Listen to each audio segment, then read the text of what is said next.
So friends, आप सब ने न्यूज़ सुनी होगी कि प्रेमानंद जी महाराज जी जो यात्रा निकालते थे, उनकी यात्रा पे रोक लगा दी गई है। वो महाराज जी जो दिन रात सबको अच्छी शिक्षा देते हैं, अच्छी राह पे चलाते हैं, जिन्होंने आज तक अपने बारे में नहीं सोचा। वो इतने बीमार रहते हैं, फिर भी उन्होंने पद यात्रा डेली रूटीन पे निकाली है अपनी, सिर्फ लोगों को दर्शन देने के लिए, लोगों को अच्छी राह पे लाने के लिए। इतना उन्होंने भला किया सबका, इतनी अच्छी उन्होंने सबको शिक्षा दी, फिर भी कई लोग मिलके उनकी पदयात्रा को रोकने में लगे हुए थे, जिसमें अब वो लोग कामयाब हो गए हैं। मैं ये कहना चाहूँगी कि इन लोगों को इतनी एकता तब दिखानी चाहिए, जब किसी बहन-बेटी के साथ अपराध हो रहा होता है, रेप हो रहा होता है, तब ये लोग चुप रहते हैं। तब इन्होंने एकता दिखाएँ और उनके खिलाफ ये आवाज़ उठाएँ, तो सरकार जो टाइम पे उनको दंड भी दे सकती है। एक अपराधी इतने साल घूमता रहेगा, तब उसे न्याय मिलता है। आपने निर्भया कांड में देखा होगा कि कितने साल लगे निर्भया की मम्मी को न्याय दिलवाने के लिए, तब ये लोग चुप थे। तब ये लोग इकट्ठे होके क्यों नहीं गए थे? वहाँ जाना चाहिए इन लोगों को इकट्ठे होके कि हमें इस लड़की के लिए जिसके साथ रेप हुआ है, अत्याचार हुआ है, भई इतनी जल्दी इसके लिए हमें न्याय चाहिए।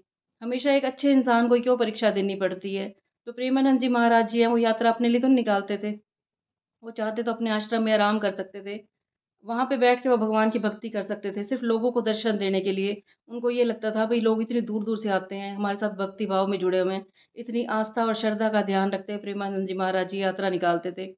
लेकिन लोगों ने यात्रा बंद करवा दी और सोचो अब वो लोग कितना याद करेंगे महाराज जी की यात्रा को, जिन लोगों ने दर्शन कर लिए थे या जिन लोग सोच रहे थे। कई लोग सोच भी रहे थे अभी, सब ने प्लानिंग कर रखी थी, हमने तो महाराज जी की एक बार यात्रा देखनी है, वहाँ पे दर्शन करने के लिए जाना है हमने।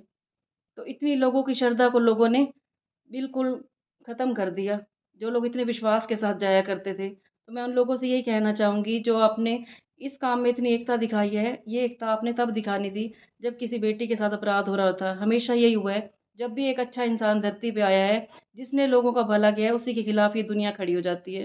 रामायण काल में आप देखो, श्री रामचंद्र जी जब 14 वर्ष का वनवास काट के आए थे, फिर लोगों ने कहना शुरू कर दिया था सीता माता के लिए, राम जी ने फिर दोबारा सीता माता को वनवास दे दिया था। जब फिर वो दोबारा वनवास में गई और फिर उन्होंने धरती माता में ही समा गई। एक अच्छा इंसान धरती पे परीक्षा देते-देते हार जाता है और तब वो परेशान हो जाता है। जैसे प्रेमानंद जी महाराज जी के साथ देख लो इन लोगों ने किया है।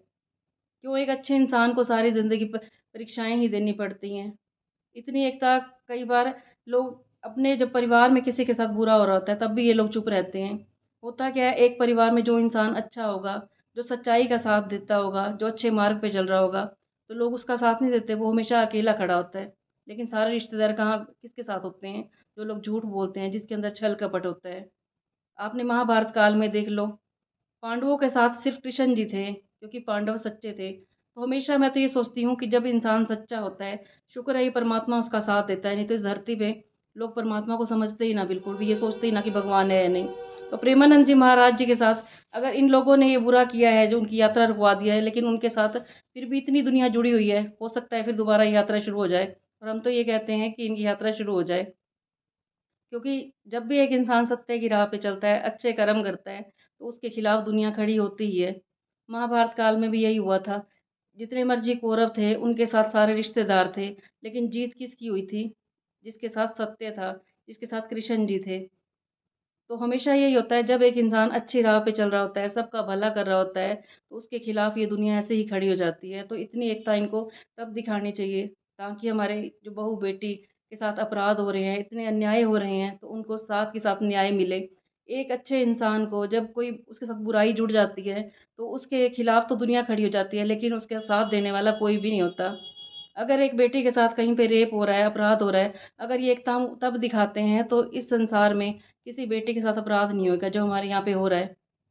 तो उसको टाइम के टाइम न्याय भी मिलेगा। आपने देखा होगा निर्भया कांड में, इतना टाइम लग गया निर्भया की माँ को न्याय दिलवाने में। अगर इतनी एकता इन लोगों ने तब दिखाई होती, तो शायद साथ के साथ अपराधी पकड़े जाते। लेकिन होता क्या है, जब भी किसी बहन-बेटी के साथ रेप होता है, कहीं पे अपराध हो रहा होता है, जो अपराधी होते हैं, इसी वजह से वो घूम रहे होते हैं फ्री माइंड होके कि हमें तो न्याय मिलना ही नहीं है, क्योंकि यहाँ पे न्याय मुश्किल से ही होता है। तब मिलता है न्याय जब बहुत देर हो जाती है। तो इतनी एकता इन लोगों को तब दिखानी चाहिए जब कहीं पे रेप हो रहा होता है, किसी के साथ अन्याय हो रहा होता है, तब सब लोग चुप रहते हैं। लेकिन जहाँ पे भी अच्छा काम हो रहा होता है, कहीं पे भी अच्छा काम हो रहा हो, उसी के खिलाफ दुनिया खड़ी हो जाती है और फिर बाद में उन्हीं को भगवान बना के पूजा जाता है। राम जी जब धरती पे आए थे तब वो परीक्षा देते रहे। राम और सीता को अलग कर दिया गया और फिर जब वो यहाँ से चले जाते तब उनको पूजा जाता है। कृष्ण जी के साथ भी ऐसा ही हुआ था। पहले कृष्ण जी को ग्वाला बना के कहते रहे लोग, उनका मामा ही उनका दुश्मन बन गया और फिर बाद में कृष्ण जी की पूजा करते हैं लोग। तो जब धरती पे ये अच्छे महापुरुष आते हैं तब तो इनके खिलाफ लोग खड़े हो जाते हैं, क्यों ना इनको, तभी आप भगवान ईश्वर समझ के पूजा करो। क्योंकि धरती पे जो अच्छे लोग आते हैं बड़ी मुश्किल से आते हैं, पता नहीं कितने पुण्य कर्म हमारे होते हैं जो हमें इनका साथ मिलता है। अब जो लोग यहाँ पे दर्शन के लिए आते थे, उनके साथ कितना गलत हुआ ये। और अभी तो कई लोगों ने सोच रखा था कि हम इस यात्रा में शामिल होंगे, पता नहीं कितने लोगों ने प्रोग्राम बना रखा था, लेकिन कई लोगों के ये जो षड्यंत्र चल रहे थे कि हमने ये यात्रा बंद करवानी है, वो सफल हो गई। तो मैं यही कहना चाहूँगी, आज की वीडियो मैंने इसीलिए बनाई है कि हमेशा सत्य का साथ देना चाहिए। ये देखना चाहिए था कि वहाँ पे कितने लोगों की आस्था जुड़ी हुई है, कितनों का विश्वास जुड़ा हुआ है, लेकिन फिर भी वो लोग जीत गए। थोड़े टाइम के लिए जीत होती है ऐसे लोगों की, लेकिन हमेशा जिसके साथ परमात्मा होता है, सत्य होता है, उसी की जीत होती है। सत्य अकेला खड़ा होता है, लेकिन उसके साथ हमेशा भगवान होता है। जिस तरह से प्रेमानंद जी महाराज जी को लोग भगवान बना के पूजते हैं, एक तरह से भगवान समझते हैं उनको, इतने लोगों की आस्था जुड़ी हुई थी। लेकिन कुछ लोगों की वजह से उनकी यात्रा रोक दी गई है और जो लोग पहले ये यात्रा में होके आए हैं, वो शायद दोबारा भी प्लानिंग कर रहे थे और कई लोग जो नहीं गए थे, वो भी अभी सोच रहे थे जाने के लिए। तो बताना आपको मेरे विचार कैसे लगे? अच्छे लगे हो तो इसे लाइक कर देना और अपनी भी अपनी राय रखना आप, भई ये गलत है या ठीक है। हरिद्वार में, चाहे हरिद्वार के लोग नहाते नहीं होंगे गंगा में, लेकिन वहाँ पे बाहर फ़ॉरेन से भी आते हैं नहाने के लिए। अब ऐसे ही प्रेमानंद जी महाराज जी के साथ अगर वहाँ के लोग नहीं जुड़े हुए थे, वृंदावन के जो लोग थे, लेकिन बाहर की दुनिया बहुत जुड़ी हुई थी। फ़ॉरेन से भी लोग आते थे। इतने लोगों की आस्था, विश्वास के साथ क्या किया इन लोगों ने। अपनी वीडियो मैं यहीं पे ख़त्म करती हूँ। बस आज मैंने प्रेमानंद जी महाराज जी के लिए वीडियो बनाई है, क्योंकि मुझे ये लगता है हमेशा जब भी किसी अच्छे इंसान के साथ कोई जो सत्य की राह पे चलता है, तो उसके खिलाफ हमेशा ऐसे लोग खड़े हो ही जाते हैं।